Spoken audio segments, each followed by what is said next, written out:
بزرگان محترم اور برادران عزیز، یہ سورہ الم نشرح ہے جس کی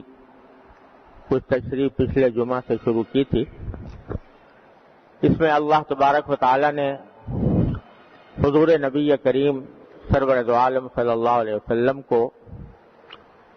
اپنی نعمتیں یاد دلائی ہیں، اور سب سے پہلے تو یہ فرمایا کہ الم نشرح لک صدرک، کیا ہم نے آپ کی خاطر آپ کے سینے کو کھول نہیں دیا؟ سینے کے کھولنے سے کیا مراد ہے یہ پچھلے جمعہ میں تفصیل کے ساتھ عرض کر چکا ہوں۔ پھر آگے فرمایا کہ وَوَضَعْنَا عَنْكَ وِزْرَكَ الَّذِي أَنقَضَ ظَهْرَكَ، اور ہم نے آپ سے آپ کا وہ بوجھ اتار دیا جس نے آپ کی کمر توڑ رکھی تھی۔ کمر توڑنا یہ ایک محاورہ ہے، یعنی کوئی آدمی کو کوئی فکر ہو، کوئی تشویش ہو، کوئی بوجھ انسان کے اوپر پڑا ہوا ہو اور شدت کے ساتھ پڑا ہوا ہو، تو محاورے میں کہا جاتا ہے کہ اس غم نے، اس تشویش نے، اس فکر نے میری کمر توڑ دی۔ تو وہ کون سا بوجھ تھا جسے نبی کریم سرور دو عالم صلی اللہ علیہ وسلم کے بارے میں فرمایا گیا کہ تمہاری کمر توڑ رکھی ہے؟ تو اس کی بہت سارے سرکار دو عالم صلی اللہ علیہ وسلم کے اوپر افکار تھے، بہت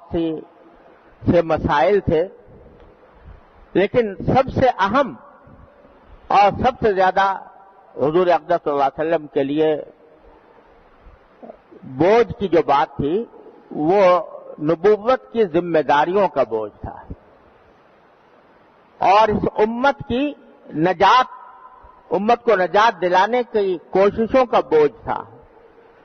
کہ جس ماحول کے اندر آپ دنیا میں تشریف لائے اور جس طرح آپ پر یہ ذمہ داری ڈالی گئی کہ وہ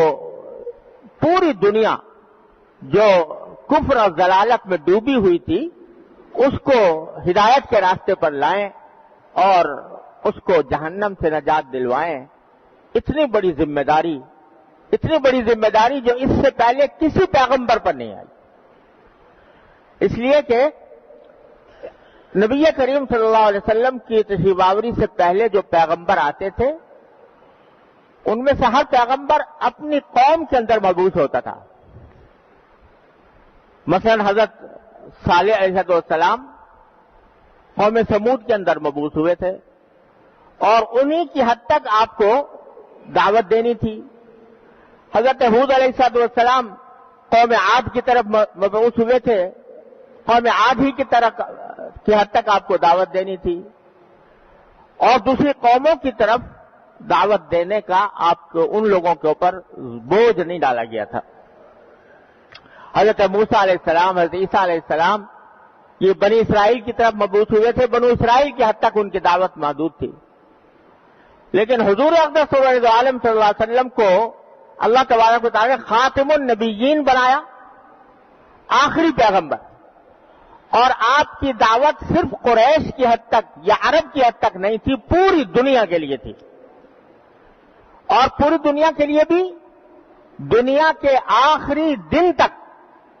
قیامت تک آپ کی نبوت کا سلسلہ اور آپ کی دعوت کا سلسلہ جاری رہنا تھا۔ تو آپ کی دعوت پوری دنیا کے لیے تھی، تمام دنیا کے لیے تھی، کسی خاص قوم کے ساتھ مخصوص نہیں تھی۔ چنانچہ قرآن کریم میں فرمایا وَمَا أَرْسَلْنَاكَ إِلَّا كَافَّةً لِلنَّاسِ بَشِيرًا وَنَذِيرًا، ہم نے آپ کو بشیر اور نذیر بنا کر بھیجا ہے۔ بشیر کے معنی خوشخبری دینے والا جنت کی، اور نذیر کے معنی خبردار کرنے والا دوزخ کے عذاب سے، یہ بنا کر بھیجا کافۃ للناس، تمام انسانیت کے لیے۔ تو یہ ذمہ داری کہ پوری انسانیت کو، پوری دنیا کو اسلام کی دعوت دینی ہے اور ان کو جہنم کی آگ سے بچانا ہے، یہ ذمہ داری کا بوجھ سب سے بڑا بوجھ تھا جو نبی کریم سرور دو عالم صلی اللہ علیہ وسلم کے اوپر ڈالا گیا تھا۔